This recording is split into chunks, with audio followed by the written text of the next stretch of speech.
Hey, Olivia here.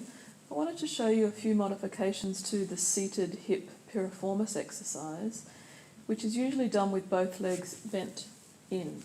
And I've always struggled with that position, even though I'm relatively loose in the big bolster piriformis exercise.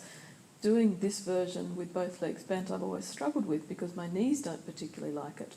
So I've just been playing around with using a block and also keeping one hip off the floor, and I'm getting a massive stretch in piriformis different to the bolster piriformis. So I wanted to share those modifications with you here.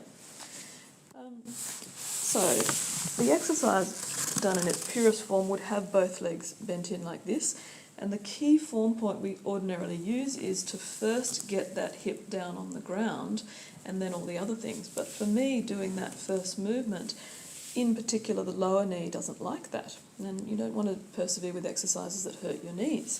So here's the way I've been modifying it very successfully. Using a block underneath that lower knee so it doesn't have to travel quite so far onto the floor works. This foot is grounded.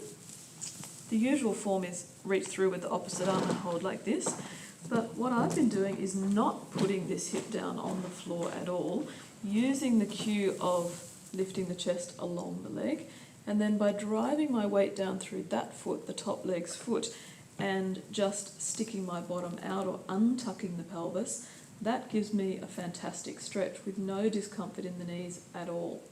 Then you do the normal contraction, which is to try and sweep that held knee away from the body. 5, 4, 3, 2, 1.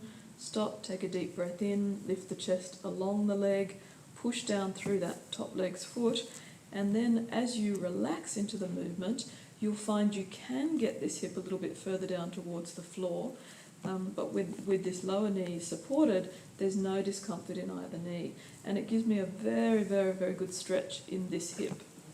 Breathe and relax in that position. If you want to, you can also use a support arm here and add a little bit of rotation into the movement. So with this hip in free space, my emphasis on with driving through the top leg's foot, sticking my bottom out or untucking the pelvis to get the stretch that I need.